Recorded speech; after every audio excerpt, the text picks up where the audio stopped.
louvarmos o seu nome e adorarmos a Ele na beleza da sua santidade. Eu quero agradecer a Deus pela liberdade de chegar aqui nesta casa de oração e juntos podermos cooperar nesta oportunidade. Eu quero agradecer a Deus pela vida do pastor Ricardo Oliveira, é o pastor local desta igreja, que tem nos dado a liberdade de ocupar essa tribuna para fazer uso da palavra de Deus. Louvar a Deus pela vida do pastor Walter, que é o supervisor desta regional, e louvar a Deus pela vida do meu amigo Cleverton, que tem nos dado essa liberdade de chegar aqui e vos entregar a palavra do Senhor. Desta feita, estamos comemorando este encontro do Conjoade, da 5ª região da Assembleia de Deus aqui de Bebedouro. Que Deus continue abençoando toda essa igreja, todos estes jovens e os obreiros também que estão aqui à minha retaguarda. Dizer da minha felicidade de estar aqui. É a primeira vez que eu venho a esse estado abençoado e estou saindo daqui com boas impressões, né? Que Deus continue dando a vocês graça para continuar exercendo esta tarefa de vos entregar a palavra de Deus e também de louvar ao Senhor com bastante intensidade, alegria e desejo de servir a Deus com prazer. Isso é muito bom. Eu percebo que 80% da nave da igreja são jovens, né? E eu quero ver os jovens solteiros aqui. Cadê os solteiros? Levanta as mãos assim. Levanta as mãos. Os que estão dentro do templo e fora, dê um sinal com a mão. Jovens, solteiros, levanta a mão assim, bem alto. Isso. Eu profetizo casamento na vida de vocês.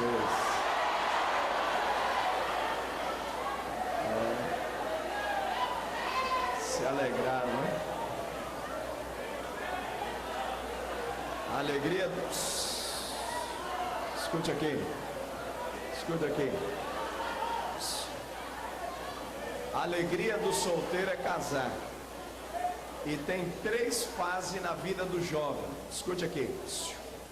Tem 3 fases na vida do jovem. A primeira fase é a fase do Salmo 40. Esperei com paciência no Senhor.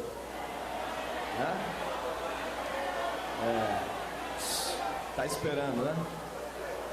Aí depois ele pula para a segunda fase, que é a fase do Salmo 70. Apressa-te, Senhor, em me ajudar. Quem está nessa fase, diga amém. Escuta aqui. Aí essa segunda fase não se chama mais mocidade, se chama mocinho de idade. Você conhece algum mocinho de idade aí? Tem algum aí? Mocinho de idade? Aí depois a terceira fase do mocinho de idade, ele faz que nem Jesus fez: aquele que vier a mim, de maneira alguma eu lançarei fora. Mas haverá livramento para você aqui hoje. Quem trouxe Bíblia? Posso tirar?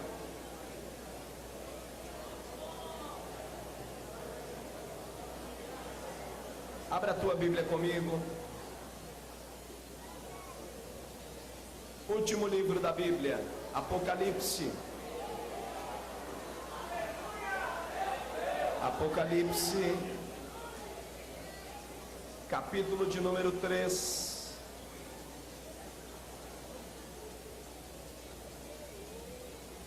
Eu quero pedir a máxima atenção de toda a igreja. Evite qualquer conversação paralela para que ouçamos a palavra do Senhor. Apocalipse, capítulo de número 3, versículo de número 14. Se você estiver do lado de alguém que não trouxe Bíblia, junte-se a ele para que ele também compartilhe da palavra de Deus nesta ocasião. Eu estou vindo de uma jornada de uma semana, praticamente pregando todos os dias, e agora sexta-feira se intensificou, porque eu estava no estado do Ceará e Estive falando de manhã, de tarde e de noite. E cheguei aqui, achei que ia ter misericórdia de mim, aí continuei falando de tarde e de noite, de tarde e de noite. Então nós estamos um pouco cansados, mas Deus nos dará graça. Eu tenho alguns DVDs na porta e eu emburrei hoje aqui, eu vou fazer a R$5, tá? R$5 você pode estar abençoando. Não é porque o material é ruim não, é material de qualidade, mas eu vou abençoar vocês, porque eu sei que tem muitos jovens aqui que estão desempregados, alguns ainda não conseguiram emprego, vivem pela fé, né? Vestem daquela loja que, quem conhece a loja Simidão, né? Calçam Simidão e veste Simidão, né? Mas você tem R$5 aí, então você passa lá, temos 10 temas de mensagem e você pode estar abençoando a vida do pregador e também a sua vida. Capítulo 3, verso 14 de Apocalipse. Acharam o texto? Diga comigo, amém. Amém. Escreve ao anjo da igreja em Laodiceia: estas coisas diz o amém, a testemunha fiel e verdadeira, o princípio da criação de Deus. Conheço tuas obras, sei que não és frio e nem quente, antes fosses frio ou quente. Assim, porque tu és morno e não és quente nem frio, estou a ponto de vomitar-te da minha boca. Porque tu dizes, sou rico, tenho prosperado e nada me falta, mas não sabes que és infeliz, miserável, pobre, cego e nu. Eu te aconselho que compres de mim ouro refinado no fogo, para que te enriqueças, roupas brancas para que cubra a vergonha da tua nudez, não seja mostrada, e colírio para que o apliques sobre os teus olhos e enxergues. Eu repreendo e castigo a todos quanto amo. Sê, pois, zeloso e arrepende-te. Estou à porta e bato. Se alguém ouvir a minha voz e abrir a porta, entrarei em sua casa e cearei com ele e ele comigo. Ao vencedor, eu lhe concederei que se assente comigo no meu trono, assim como eu venci e me assentei com meu Pai no seu trono. Quem tem ouvidos, ouça o que o Espírito diz às igrejas. Diga amém.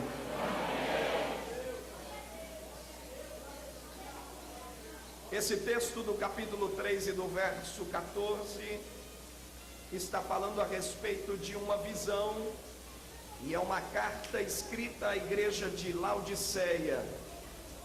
O tema dessa mensagem esta noite, nós vamos subordiná-lo a este título: cuidado com a síndrome de Laodiceia. Diga isso para a pessoa que está do teu lado: cuidado com a síndrome de Laodiceia. Diga de novo: cuidado com a síndrome de Laodiceia.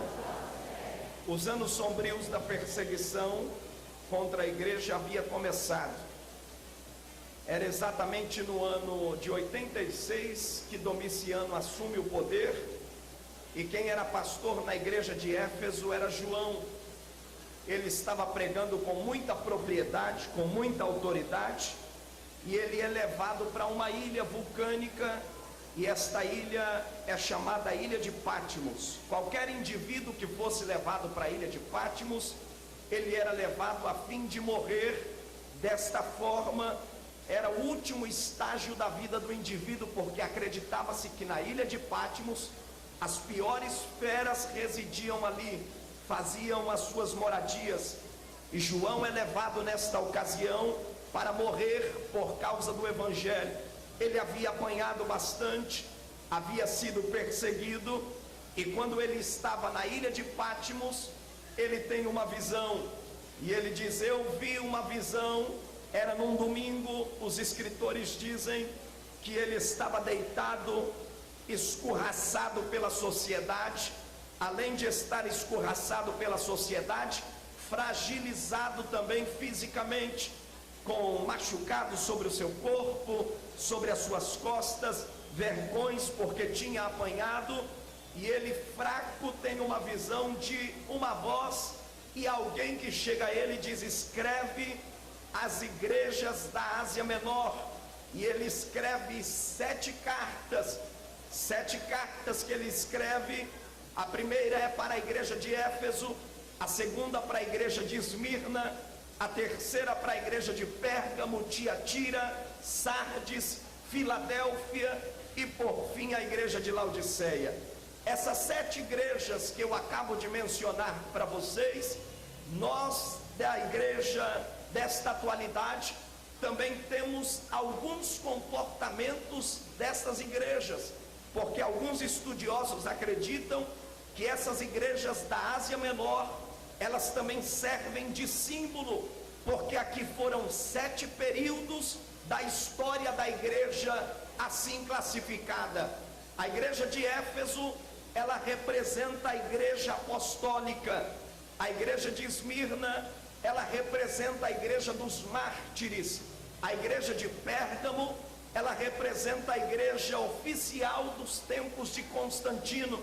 A igreja de Tiatira é a igreja conhecida como a igreja que se apostatou da fé, a igreja apóstata que se rebelou contra o evangelho na época da Idade Média. A igreja de Sardes, ela é considerada como a igreja da reforma. Quando nós falamos sobre Martinho Lutero, nós lembramos sobre a reforma, sobre grandes homens que mudaram a história e estão inseridos aqui. E a igreja de Sardes está classificada como a igreja da reforma. A igreja de Filadélfia é considerada como a igreja mais missionária, e até hoje ela é respeitada pelas suas missões e pelo seu trabalho realizado. A igreja de Laodiceia é a igreja contemporânea. Parece-nos que dentro destas 7 igrejas que eu acabo de mencionar aos senhores aqui nesta noite, muito delas nós temos característica da igreja de Pérgamo, de Esmirna, de Éfeso, de Tiatira, de Sardes, de Filadélfia, mas aonde estamos mais próximos, parece-nos que a igreja de Laodiceia. A igreja de Laodiceia, ela é considerada como a igreja contemporânea. João viu 7 candeeiros, e quando ele vê 7 candeeiros, ele diz que Jesus não estava fora dos candeeiros, Jesus estava dentro dos candeeiros, porque os candeeiros representavam as igrejas, e as estrelas representavam os seus pastores. E ele diz: quando eu vi, ele não estava fora. Ele disse: eu sou aquele que passeio no meio dos candeeiros, que passeio no meio dos candelabros. Jesus não está fora da igreja, por mais problemática que esta igreja seja, ele não está fora, ele sempre está no meio da igreja. Jesus agora elogia 2 dessas igrejas. Ele elogia a igreja de Esmirna, ele também elogia a igreja de Filadélfia. Ele faz questão de elogiar a igreja de Esmirna, porque a igreja de Esmirna era uma igreja mais pobre daquela região. Segundo os historiadores, a igreja de Esmirna era uma igreja tão pobre que as viúvas, os órfãos da cidade, não tinham assistência física e monetária. E Jesus disse: eu conheço a pobreza de Esmirna, e também conhecia a fraqueza da igreja de Filadélfia. Mas quando a gente olha para estas 6 igrejas, Jesus faz questão de elogiar as 6. A única igreja que Jesus não elogia é a igreja de Laodiceia. A igreja de Éfeso tinha suas dificuldades, mas recebe o seu elogio. A igreja de Esmirna tinha suas dificuldades, mas recebe elogio. Pérgamo recebe censura, mas também recebe elogio. Tiatira é censurada porque se apostatou da fé, mas recebe elogio. Sardes, uma igreja forte, uma igreja de reforma, recebe sua censura, mas também recebe o elogio. Filadélfia, a mesma coisa, recebe censura, mas no final Jesus diz: eu coloquei uma porta aberta diante de vocês e que ninguém poderá fechar. Todas essas igrejas recebem censura e também recebem elogio, mas a igreja de Laodiceia não recebe em nenhum lugar, em nenhum momento, nenhum elogio de Jesus. A igreja de Pérgamo, Jesus olha para a igreja de Pérgamo e diz: eu conheço a tua tribulação e conheço o lugar aonde Satanás habita. A igreja de Pérgamo é elogiada a tal ponto que, segundo os historiadores, Pérgamo estava no lugar aonde havia o culto à serpente. A igreja de Pérgamo era uma igreja que vivia debaixo de uma pressão espiritual muito grande. Por quê? Porque em Pérgamo foi descoberto a medicina. Eu não sei se você sabe, mas toda pessoa que se forma na área da saúde, principalmente na área da medicina, você vai observar que o anel de formatura, ou então o símbolo da medicina, é uma serpente. Aquela serpente, ela já é cultuada desde a era dos gregos, porque em Pérgamo, naquela ocasião, enquanto a igreja de Pérgamo orava, existia um culto pagão, e esse culto pagão era a serpente chamada Esculápio. Essa serpente, ela foi levada para Pérgamo, e lá, de uma vez analisada pelos cientistas da época, eles acreditavam que aquela serpente tinha poder curador. Então, alguns da cidade deixavam de cultuar a Deus vivo, deixava de dar o seu culto ao Senhor e se prostrava diante de Pérgamo, diante de Esculápio, dando a sua adoração. E Jesus sabia que no meio da igreja de Pérgamo tinha alguns crentes que nasceram doentes, cresceram doentes, morreram doentes, mas não se prostravam diante da idolatria.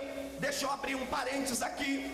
Eu sei que o Evangelho nos dá total liberdade, e Jesus chega a dizer: em meu nome expulsarão os demônios, em meu nome falarão novas línguas, em meu nome pisarão na serpente, se tiver bebido alguma coisa mortífera, não lhes fará dano algum. Mas toda regra tem a sua exceção.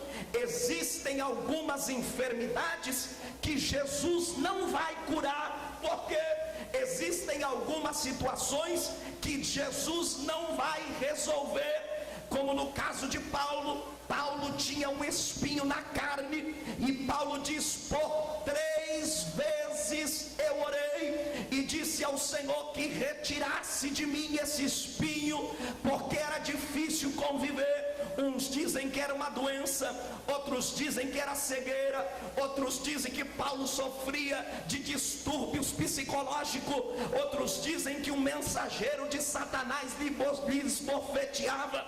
Nós não temos algo firme para provar qual era este espinho na carne, mas sabemos que quando Paulo vai orar e dizer ao Senhor que estava cansado daquela guerra, Jesus disse: Paulo, eu não vou te libertar desse espinho, porque a minha graça te basta, pois o meu poder se aperfeiçoa na fraqueza. Quando eu olho para isso, eu acho isso interessante, porque os crentes de Pérgamo tinha tudo para se desviar da igreja e adorar ao Deus Esculápio, ao Deus serpente. Mas aqueles que nasciam doentes e morriam crentes doentes não negavam a fé por Jesus não ter curado eles da enfermidade. Eu olho para esta reunião aqui e eu vejo que diversas pessoas se reúnem aqui neste templo esta noite, e